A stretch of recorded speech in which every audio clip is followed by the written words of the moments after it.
A wild plan: sedate every child, then drag each one through over 1.2 miles of flooded cave while unconscious. Dangerous, unprecedented. But it was the only option. What led 12 kids and one coach into a life-or-death nightmare? And did they all make it back? This is the true story that held the entire world in suspense. The Thai Cave Rescue. June 23, 2018. Chiang Rai Province, northern Thailand. Ekapol, a 25-year-old soccer coach, led 12 boys, ages 11 to 16, out for a fun ride after practice. They biked to Tam Luang Cave, ready for a little adventure. They parked their bikes, turned on their flashlights, and stepped into the mountain, laughing, buzzing with energy, excited for what was ahead. But just minutes after entering, the water came. At first, just shallow puddles. Then suddenly, a surge. Stronger, faster, icy cold. Panic broke out, shouting, flashlights jerking in every direction, footsteps slipping in the mud. The group was forced deeper, their instincts kicking in. Outside, the sky had already turned dark gray. A massive storm had rolled in, fast. Rainwater poured down the mountain. Streams became rivers, and rivers became floodwaves, all of it crashing straight into the cave entrance. No warning, no time. Ekapol led the team to the highest rock ledge he could find. Behind them, the water kept rising. There was no way back. 12 kids and one coach officially trapped, and none of them knew how long they'd be down there or if they'd ever see daylight again. Outside the cave, night had fallen, and the rain didn't stop. Parents, locals, crowds gathered at Tam Luang. The entrance was packed. 12 bikes still stood neatly outside. But inside, the cave was now flooded to the ceiling. Authorities didn't hesitate. Rescue teams were called in. Soon, the Thai Navy SEALs arrived. Then came thousands of volunteers from across the country. But Tam Luang wasn't a normal cave. It was a hidden maze of rock over 6 miles long, stretching deep beneath the mountain, twisting tunnels, dead ends, and worse, no detailed map. No one knew how far the boys had gone. No one knew if they were still alive. Inside, the team was still holding on, in total darkness, cold and hungry. Ekapol taught the boys to meditate, to breathe slowly, to stay calm. They caught droplets of water from the cave walls, drop by drop, just to survive. June 24th, Thai SEAL divers entered the cave, but the current was brutal. The water was muddy and fast. They made it only 980 feet before being forced to turn back. So now the question was clear. Who had the skill and the courage to save 13 souls trapped in a flooded stone labyrinth?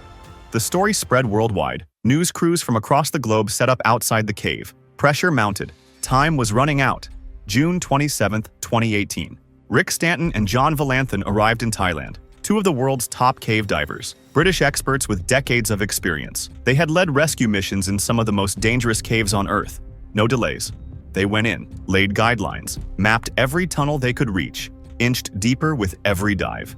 July 2nd, Rick and John surfaced inside a rocky chamber, more than a mile from the entrance. And there they were, 12 boys and their coach, exhausted, skinny, eyes sunken, their clothes caked in mud. But they were still breathing, still alive. After 10 days trapped in total darkness, hope flickered back to life. They were given water, energy gels, oxygen, and lights, just enough to hold on. But finding them, that was only the beginning. Getting them out, that would be the real challenge. Because Tam Luang wasn't just long, it was a nightmare. 2,345 feet in, there's Chamber 3, a tall, dry cavern. It became the main rescue base. Beyond that point, every step forward required diving. About 5,250 feet in, the tunnel splits into a T-shaped junction known as Sam Yar.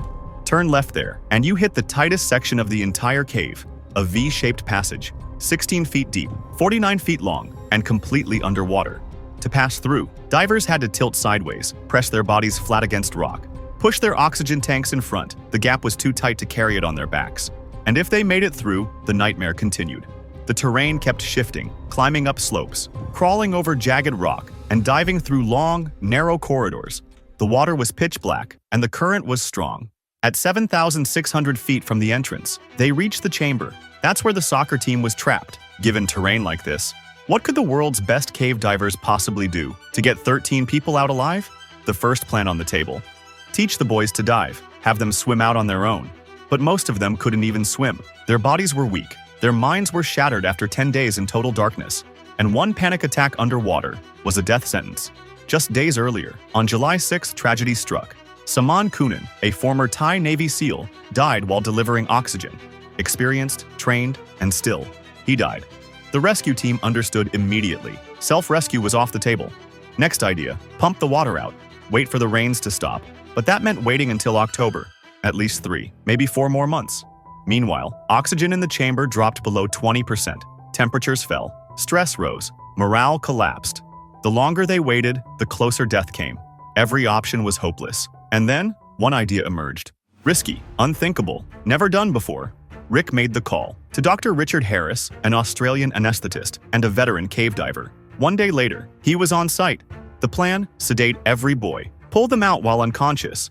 Some doctors warned the sedation itself could kill the boys even faster than the flood. Each child was injected with anesthesia, fully suited in protective gear, wearing a full-face positive pressure mask to keep water out, arms tied behind their back to prevent injuries. An oxygen tank was strapped to their chest to help them breathe and keep their neck straight. A rope connected them to the diver. Whenever the tunnel allowed walking, the boys were placed on stretchers carried by waiting teams. July 8th, Rick Stanton dove first, pulling the first child out. Before that, every diver had been trained by Dr. Richard Harris, crash course anesthesia. Each was given preloaded syringes, ready to redose mid-dive if needed. Halfway through the flooded maze, the sedative began to wear off.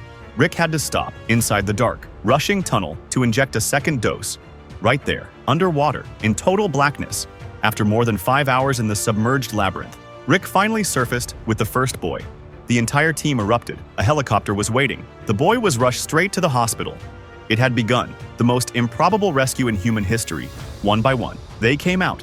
Over the next 3 days, all 13 were pulled to safety. No casualties, no mistakes. A plan once called insane became a global miracle. The rescue was a success. All 13 survived. The world exhaled, but it came at a cost. Saman Kunan died while delivering oxygen. Beirut Pakbara passed away a year later from an infection linked to the mission. They weren't celebrated loudly, but no one forgot.